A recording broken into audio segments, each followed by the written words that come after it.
नमस्कार साथियों, Delhi India current affairs के सेशन में आपका स्वागत है। आज का सेशन रहेगा 24 अप्रैल 2024 इंडिया करंट अफेयर्स का। साथियों, हाल ही के अंदर जो एनडीए का एग्जाम हुआ है उसमें लगभग साथियों 90% क्वेश्चन है जो अपने 15 मिनट वाली इस क्लास से आए हैं। प्रूफ वीडियो भी है साथियों जो जल्द ही मैं आपके सामने लेकर आऊंगा। सेशन की शुरुआत के अंदर साथियों अपने 3 महत्वपूर्ण प्रश्न देखते हैं इंडिया करंट अफेयर्स के रिवीजन के जनवरी, फरवरी व मार्च महीने के। उसके बाद साथियों सेशन की शुरुआत करते हैं और आपकी सुविधा के लिए साथियों इन्फ्यूजन नोट्स के टेलीग्राम पर है जो पीडीएफ डाल दी जाती है। कम समय में क्वालिटी कंटेंट के लिए साथियों जरूर जुड़िएगा। एनडीए का आपके पास अगर पेपर है तो आप खुद भी मिलाइएगा कि कितने क्वेश्चन है जो हमारे जो 15 मिनट वाली क्लास है उससे आए हैं। और कोई सुझाव देना चाहते हैं तो कमेंट बॉक्स में अपनी जरूर राय भी दीजिएगा। तो शुरुआत करेंगे साथियों सेशन की। पहले अपने 3 महत्वपूर्ण क्वेश्चन जो रिवीजन के हैं। हाल ही में किसे अंतर्राष्ट्रीय खेल व्यक्तिगत पुरस्कार 2023 से सम्मानित किया गया है? आपसे पूछा गया है कि हाल ही में किसे अंतर्राष्ट्रीय खेल व्यक्तिगत पुरस्कार 2023 से सम्मानित किया गया है। जियानी इन्फेंटिनो को इंपोर्टेंट कर लेना साथियों पूछा जा सकता है। किसे किया गया है तो आपका आंसर हो जाएगा जियानी इन्फेंटिनो को किया गया है। ये कौन है तो साथियों ये फीफा के अध्यक्ष हैं। इन्हें हाल ही के अंदर साथियों अंतर्राष्ट्रीय खेल व्यक्तिगत पुरस्कार 2023 से है जो सम्मानित किया गया है। ये अपने को याद रखना है। अगला क्वेश्चन आपसे पूछा कि हाल में जासूसी उपग्रह ऑप्टिकल 8 का सफल प्रक्षेपण है जो किसने किया है? कि हाल ही के अंदर जासूसी उपग्रह ऑप्टिकल 8 का सफल प्रक्षेपण है जो किसने किया है तो आंसर हो जाएगा साथियों जापान के द्वारा। सॉरी, किसके द्वारा? जापान के द्वारा है जो साथियों जासूसी उपग्रह ऑप्टिकल 8 का है जो सफल परीक्षण किया गया है। इसको HIIA रॉकेट से लॉन्च किया गया है। इस रॉकेट का निर्माण है तो मित्सुबिशी हेवी इंडस्ट्रीज ने किया है। तो अपने को सीधा याद रखना है कि ऑप्टिकल 8 का जो सफल प्रक्षेपण है किसने किया है? जापान ने। और ये एक जासूसी उपग्रह रहने वाला है। अगला क्वेश्चन आपसे पूछा गया है कि FIFA football of the year 2023 है जो किसे चुना गया है? आपसे पूछा गया है कि FIFA football of the year 2023 है जो किसे चुना गया है तो आंसर हो जाएगा लियोनेल मेसी को चुना गया है। ये कौन है तो साथियों ये अर्जेंटीना के स्टार फुटबॉल खिलाड़ी हैं। महिलाओं में ये खिताब स्पेन की आयताना बोनमती को दिया गया। तो दोनों ही इंपॉर्टेंट है। आगामी प्रतियोगिता परीक्षा में दोनों में से साथियों कौन सा भी आपसे पूछा जा सकता है। तो ये हो गए साथियों अपने रिवीजन के महत्वपूर्ण क्वेश्चन। अब अपने साथियों शुरुआत करेंगे आज के सेशन की। पहला क्वेश्चन आपसे पूछा है कि हाल ही में किसे प्रतिष्ठित किस मानवतावादी सम्मान 2021 से सम्मानित किया गया? लिख लो छपेगा। क्या लिखना है आपको? लिखना है छपेगा। आगामी प्रतियोगिता परीक्षा में आपसे पूछा जा सकता है हाल ही में किसे प्रतिष्ठित किस मानवतावादी सम्मान 2021 से सम्मानित किया गया तो आंसर हो जाएगा रतन टाटा जी को। टाटा समूह के चेयरमैन एमेरिटिक्स रतन टाटा को साथियों हाल ही के अंदर प्रतिष्ठित किस मानवतावादी सम्मान 2021 से सम्मानित किया गया। मुंबई में साथियों रतन टाटा के निजी आवास पर आयोजित एक समारोह में किट किम्स के संस्थापक कंधमाल लोकसभा सांसद शिक्षाविद प्रोफेसर सामंत द्वारा साथियों है जो इनको सम्मानित है जो किया गया है। किस लिए? साथियों की समाज सेवा के लिए कार्य किया था, इसके लिए साथियों ने सम्मानित किया गया। तो आपसे पूछा जा सकता है कि हाल ही के अंदर प्रतिष्ठित किस मानवतावादी पुरस्कार 2021 में किसे सम्मानित किया गया तो आंसर हो जाएगा रतन टाटा को है जो सम्मानित किया गया। मोस्ट इंपोर्टेंट साथियों ये रहने वाला है। अगला क्वेश्चन आपसे पूछा गया है कि किस देश में पहली बार हिंदी में रेडियो का प्रसारण शुरू हुआ है? किस देश के अंदर पहली बार हिंदी में रेडियो का प्रसारण शुरू हुआ है तो आंसर हो जाएगा कुवैत। आंसर क्या हो जाएगा साथियों? कुवैत के अंदर है जो पहली बार हिंदी के अंदर साथियों रेडियो में प्रसारण है जो शुरू हुआ है। कुवैत में भारतीय दूतावास ने बताया कि बीते दिनों यहाँ जानकारी देते हुए बताया कि बीते दिनों यहाँ पहला हिंदी रेडियो प्रसारण शुरू हो गया है।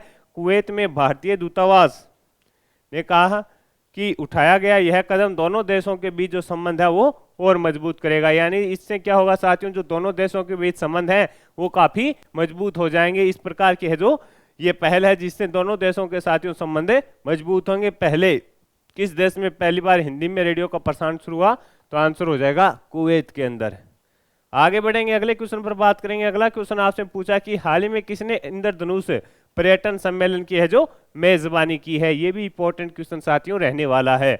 आपसे पूछा है कि हाल ही में किसने इंद्रधनुष पर्यटन सम्मेलन की मेजबानी की तो आंसर हो जाएगा साथियों नेपाल के द्वारा। किसके द्वारा साथियों? नेपाल के द्वारा है जो हाल ही के अंदर इंद्रधनुष पर्यटन सम्मेलन की मेजबानी है जो की गई है। पहला अंतर्राष्ट्रीय इंद्रधनुष पर्यटन सम्मेलन हाल ही में नेपाल में आयोजित किया गया था और जिसका साथियों उद्देश्य नेपाल को दक्षिणी एशिया में यौन अल्पसंख्यक समुदाय के लिए एक सुरक्षित और सम्मानजनक गंतव्य के रूप में बढ़ावा देना था। तो ये भी अपने को याद रखना है कि हाल ही में किसने इंद्रधनुष पर्यटन सम्मेलन की है जो मेजबानी की है, तो आंसर आपका हो जाएगा नेपाल के द्वारा साथियों इसकी मेजबानी की गई है, ये अपने को याद रखना है। और मोस्ट इंपॉर्टेंट क्वेश्चन आज के दिन का कि भारत का रक्षा व्यय 2023 में कितना हो गया है। आपसे पूछा गया है कि हाल ही के अंदर साथियों एक रिपोर्ट आई है सिप्री की, उसके द्वारा ये पता चला है कि जो 2023 के अंदर किस देश ने रक्षा के क्षेत्र में कितना निवेश किया है, यानी रक्षा क्षेत्र को मजबूत करने के लिए किस देश ने कितना व्यय किया है। और भारत का साथियों इसके अंदर जो व्यय है वो आपका हो जाएगा 83.6 बिलियन डॉलर का। 83.6 बिलियन डॉलर का साथियों इसके अंदर है जो भारत का व्यय हो जाएगा। और इस लिस्ट के अंदर साथियों भारत है जो चौथे स्थान पर है। भारत इसके अंदर साथियों चौथे स्थान पर है, ये अपने को याद रखना। और पहले स्थान पर साथियों इसके अंदर अमेरिका है। पहले स्थान पर इसके अंदर अमेरिका है, फिर चीन है और फिर रूस है और चौथे स्थान पर साथियों अपना प्यारा भारत है। ये तीनों भी आपको याद रखना है। पहला स्थान अमेरिका का, दूसरा हो जाएगा चीन का और तीसरा रूस का हो जाएगा। और भारत का है 83.6 बिलियन डॉलर। सिप्री की ये रिपोर्ट है। ये देखिए अमेरिका 916 बिलियन डॉलर है, चीन 296 बिलियन डॉलर है, रूस साथियों 109 बिलियन डॉलर है और साथियों अपना प्यारा भारत है जो 84 बिलियन यानी 83.6 के जो आंकड़े थे उसके आधार पर साथियों क्या है 84 बिलियन डॉलर के आसपास है अपना भारत आ गया है। अगला क्वेश्चन आपसे पूछा गया है कि रक्षा सुरक्षा में नवाचार को बढ़ावा देने के लिए भारत राष्ट्रीय रक्षा विश्वविद्यालय ने किसके साथ समझौता किया है। इंपॉर्टेंट लगा लेना साथियों, पूछा जा सकता है कि रक्षा सुरक्षा में नवाचार को बढ़ावा देने के लिए भारत राष्ट्रीय रक्षा विश्वविद्यालय ने है जो किसके साथ समझौता किया है। तो आंसर हो जाएगा साथियों किसके साथ किया है, फ्रांस के साथ। किसके साथ किया है, फ्रांस के साथ साथियों ये समझौता हुआ है। एरोस्पेस रक्षा और होमलैंड सुरक्षा में साथियों नवाचार को बढ़ावा देने के लिए राष्ट्रीय रक्षा विश्वविद्यालय और स्टारबक्स फ्रांस हुए हैं एकजुट। राष्ट्रीय रक्षा विश्वविद्यालय ने साथियों 100 मिलियन की फंडिंग की सहायता के साथ है जो ये समझौता किया है। दोनों का उद्देश्य क्या होगा साथियों, एरोस्पेस रक्षा और होमलैंड सुरक्षा के अंदर क्या करना, नवाचार करना, इसका उद्देश्य रहने वाला है। और किस किस के बीच हुआ है साथियों, भारतीय राष्ट्रीय रक्षा विश्वविद्यालय और फ्रांस के बीच साथियों ये समझौता हुआ है, तो अपने लिए इंपॉर्टेंट रहेगा। अगला क्वेश्चन आपसे पूछा गया है कि स्पेन के बार्सिलोना में आयोजित 2024 महासागर दशक सम्मेलन में भारत का प्रतिनिधित्व है जो किसने किया है। आपसे पूछा है कि स्पेन के बार्सिलोना में आयोजित हुए 2024 का महासागर दशक सम्मेलन है साथियों, उसके अंदर भारत का प्रतिनिधित्व किसने किया है, तो अम्मे रविचंद्रन ने किया है। किसने किया है, अम्मे रविचंद्रन के द्वारा साथियों भारत का प्रतिनिधित्व किया गया है। भारत ने गहरे समुद्र के पारिस्थितिकी तंत्र के बेहतर पूर्वानुमान और समझ के लिए साथियों क्षेत्र विशिष्ट महासागर अवलोकन केंद्र स्थापित करने का भी इसके अंदर आह्वान है जो क्या है। पृथ्वी विज्ञान सचिव एम रविचंद्रन के नेतृत्व में भारतीय प्रतिनिधि मंडल ने साथियों स्पेन के बार्सिलोना में आयोजित 2024 महासागर दशक सम्मेलन में यह अवलोकन है जो प्रस्तुत किया। तो किसने नेतृत्व किया है, अमे रविचंद्रन। ये अपने को याद रखना है, किसने, अमे रविचंद्रन ने साथियों इसका नेतृत्व किया है। भारत में आदिवासी व वंचित युवाओं को सशक्त बनाने के लिए international society for Krishna conscience ने किसके साथ साझेदारी की है, इसे भी इंपॉर्टेंट है कर लेना साथियों। भारत में आदिवासी व वंचित युवाओं को सशक्त बनाने के लिए international society for Krishna conscience ने किसके साथ है जो साझेदारी की है, तो आंसर हो जाएगा साथियों राष्ट्रीय कौशल विकास निगम के साथ की है। राष्ट्रीय कौशल विकास निगम के साथियों इसके अंदर जो महत्वपूर्ण है कि जो युवा है उनको साथियों है जो क्या करना, उनके साथ उनको साथियों है जो कौशल के अंदर आगे लाना, वंचित युवाओं को कैसे भी करके है उनको सशक्त व रोजगार दिलाना उद्देश्य रहेगा। इसके अंदर साथियों राष्ट्रीय कौशल विकास निगम है and international society for Krishna conscience ने साथियों हाशिए पर पड़े समुदायों को सशक्त करने के उद्देश्य से यह पहल की है। इस रणनीतिक साझेदारी के द्वारा साथियों शुरुआत के अंदर उत्तर प्रदेश, महाराष्ट्र, राजस्थान, गुजरात और मध्य प्रदेश के अंदर साथियों जो आदिवासी समुदाय के लोग हैं उनको साथियों कुशल है जो बनाया जाएगा, ये अपने को याद रखना है। तो अपने लिए इंपॉर्टेंट होगा। इसकी शुरुआत है जो उत्तर प्रदेश, महाराष्ट्र, राजस्थान, गुजरात और मध्य प्रदेश से की गई है और वहां पे जो आदिवासी युवा हैं उनको है जो कौशल है इसके अंदर सिखाया जाएगा। अगला क्वेश्चन आपसे पूछा है कि भारत ने दोनों देशों के बीच ऑडिटिंग के क्षेत्र में सहयोग और विशेषज्ञता के आदान प्रदान को साथियों बढ़ाने के लिए किस देश के साथ समझौता ज्ञापन किया है, ये भी इंपॉर्टेंट रहेगा। भारत ने दोनों देशों के बीच ऑडिटिंग के क्षेत्र में सहयोग और विशेषज्ञता के आदान प्रदान के लिए किस देश के साथ समझौता ज्ञापन किया है, तो आंसर हो जाएगा बुल्गारिया। आंसर क्या हो जाएगा आपका, बुल्गारिया के साथ साथियों समझौता किया है। भारत के नियंत्रक एवं महालेखा परीक्षक ने साथियों बुल्गारिया के राष्ट्रीय लेखा परीक्षक कार्यालय SI बुल्गारिया के साथ अंतर्राष्ट्रीय सहयोग बढ़ाने के लिए एक समझौते पर हस्ताक्षर है जो किए हैं, ये अपने को याद रखना है। हाल ही में किस कंपनी को नवरत्न का दर्जा दिया गया है, तो नेशनल फर्टिलाइजेशन लिमिटेड को साथियों ये दिया गया है कि हाल ही में किस कंपनी को नवरत्न का दर्जा दिया गया है, तो नेशनल फर्टिलाइजर लिमिटेड को साथियों हाल ही के अंदर है जो नवरत्न कंपनी का दर्जा है जो दिया गया है। बस इतना ही अपने को इसमें याद रखना है। अगला क्वेश्चन आपसे पूछा है कि सोमपेन जनजाति के 7 सदस्यों ने पहली बार मतदान किए हैं, वह कहाँ के, वे कहाँ निवास करते हैं।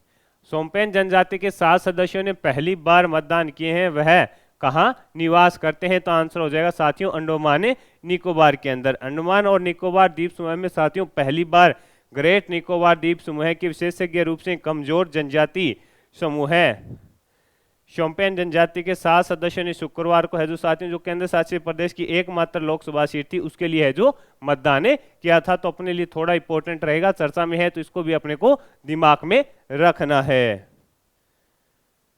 अगला क्वेश्चन आपसे पूछा है कि हाल ही में भारत में किसे ओपन AI का पहला कर्मचारी है जो नियुक्त किया गया है। आपसे पूछा है कि हाल ही में भारत में किसे ओपन AI का पहला कर्मचारी नियुक्त किया गया है, प्रज्ञा मिश्रा को किया गया है। इंपॉर्टेंट है, कर लीजिएगा, किसे किया गया है, प्रज्ञा मिश्रा को साथियों है जो अपॉइंटमेंट किया गया है भारत में ओपन AI का पहले कर्मचारी के रूप में। हाल ही में चीनी ग्रांड प्री किसने जीती है, तो आंसर हो जाएगा मैक्स वेरस्टेपन ने। हाल ही में चीनी ग्रांड प्री किसने जीती है, तो आपका आंसर हो जाएगा मैक्स वेरस्टेपन ने। मौजूदा विश्व चैंपियन मैक्स वेरस्टेपन ने संघाई इंटरनेशनल सर्किट पोल में लेकर सीजन के साथियों पहली स्प्रिंट रेस है जो जीती है, तो ये भी अपने को याद रखना है। अगला क्वेश्चन आपसे पूछा गया है कि भगवान महावीर निर्वाण महोत्सव का उद्घाटन है जो किसके द्वारा किया गया था, तो आंसर हो जाएगा साथियों आदरणीय PM मोदी जी के द्वारा। भगवान महावीर निर्वाण महोत्सव का उद्घाटन किसने किया, PM मोदी ने। मोदी ने साथियों नई दिल्ली के अंदर भारत मंडपम में महावीर जयंती के शुभ अवसर पर साथियों 2550वें भगवान महावीर निर्माण महोत्सव का है जो उद्घाटन किया था, ये अपने को याद रखना है और आपसे पूछा भी जा सकता है।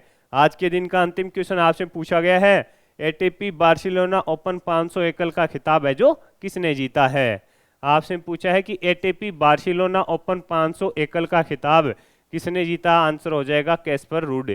दुनिया के 6ठे नंबर के खिलाड़ी नॉर्वे के कैस्पर रूड ने ग्रीस के स्टेफानोस सितास्पास को हराकर है तो साथियों ATP बार्सिलोना ओपन 500 एकल का खिताब है जो अपने नाम कर लिया। तो साथियों ये था अपना करंट अफेयर्स का सेशन।